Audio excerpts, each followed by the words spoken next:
And what he's going to talk to you about today is very important, folks. Get ready. Pay attention to this. This is important. You've got to understand what's out there. You've got to understand what people are being sold. And you've got to understand why what we offer to them is a difference from that. And it's better. And unless you're an expert at this, you can't do it. So listen up. And let's welcome to talk about the facts of VUL, Senior National Sales Director Dennis Schechter. Dennis, come on.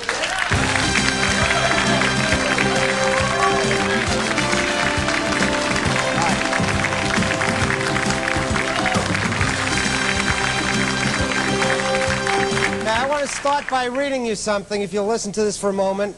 Unfortunately, some of the problems that were plaguing the life insurance industry 16 years ago are still with us today. We must learn from those mistakes and go forward with strong, positive steps. That was an article entitled, "Here We Go Again," in the AM Best Review in July of 1989, and it was talking about, the author was talking about problems that existed in 1973, and if they didn't start correcting those problems, they'd invite regulators down their throat. And here he is saying, "Here we go again." The point is that the insurance industry did not solve any of its problems. So why am I here today? Well, I'm here simply because here we go again. Our company started, and we were firmly committed to buy term, invest the difference. Life was a little easier in those days. It was relatively easy to dissect the whole life policy, to know what it was doing, and we could show people. Then the industry, in a pattern that it has set over and over and over again, came out with, quote, "new and improved policies." They were designed not only to confuse the client, but also the agent that was helping serve the client in that same process. Variable policies have risen to almost 90% of the American marketplace. So if we're to carry out our mission of serving the American public, it is incumbent on us that we understand VUL so that we can do it properly. The purpose of a universal policy, in my opinion, is to confuse people. The client sees a slick-generated computer run, and he buys what he thinks it says. Or he listens to a salesman and he buys what he thinks the salesman is saying, and unfortunately a great many of the times what they said or what he thought is not part of the contract. Have you ever heard the words universal is just like term insurance and a mutual fund? That is simply not true.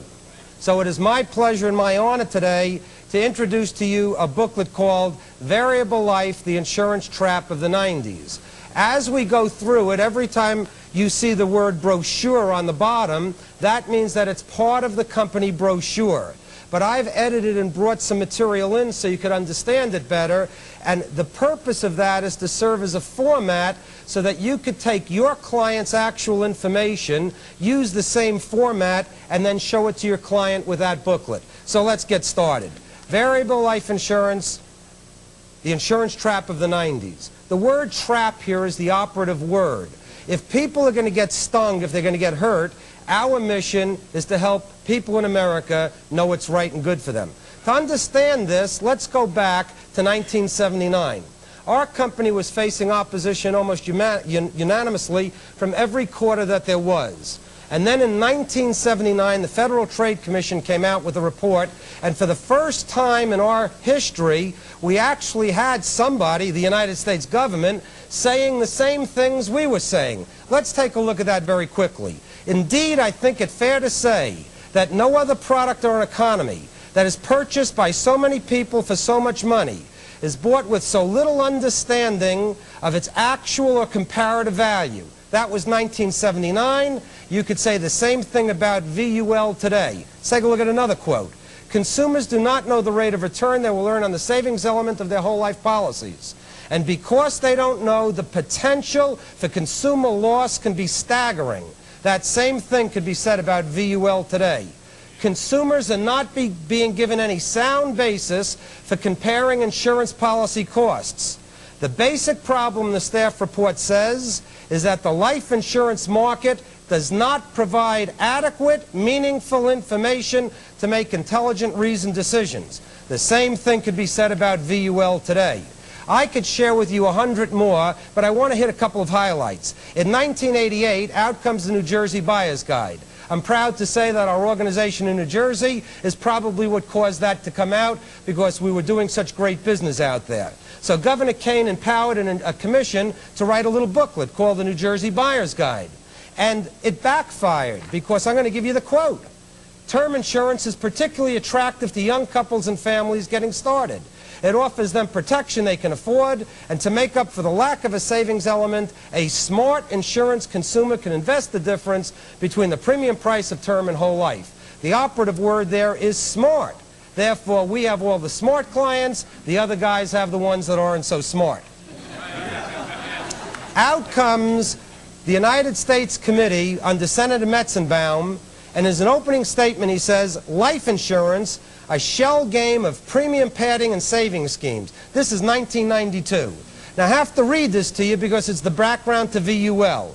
Today's hearing is about how life insurance companies and their agents intentionally mislead consumers about how much their life insurance policies will cost and what those policies will be worth when they need them most.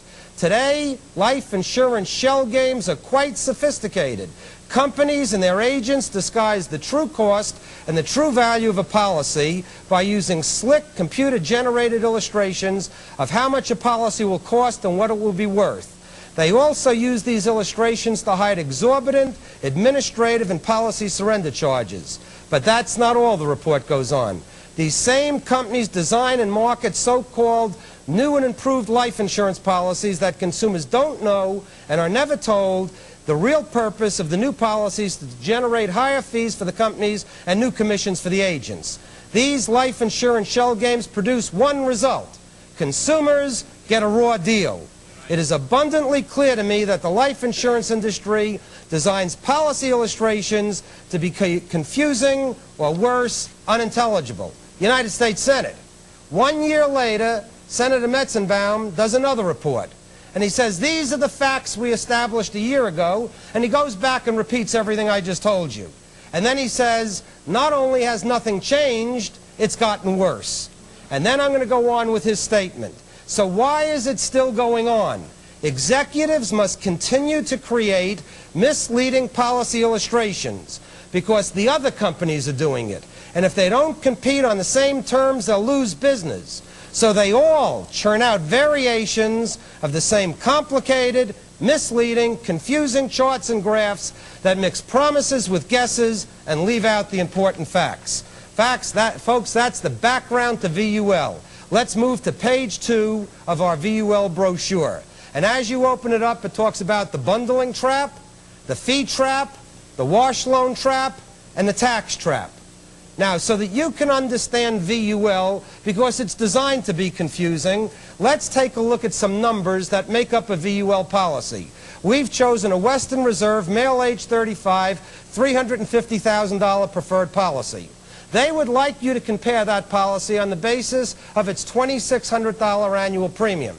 But then what we're going to uncover in a minute, they want to say that you can take out loans, not pay taxes, so they're trying to play around tax laws. Well, if you want to use tax laws, you've got to use all the tax laws, not some of the tax laws. So let's take a look at the tax laws. If I'm in a 39.9% federal bracket, 6% state bracket, that means my taxes are 45.9%. And incidentally, anybody that's not in those brackets has no business looking at this in the first place.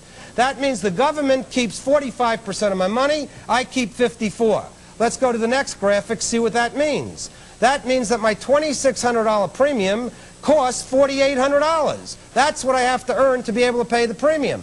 The same thing is true of our policy. Our $671 policy cost us $1,241 before taxes. But they want us to compare the $1,929 difference, not the $3,565 difference. And that is the key to this thing. You can invest that money in an IRA, a 401k, a 501b, a SEP, a SAR-SEP, whatever you want to put that money in. Let's go to the next graphic.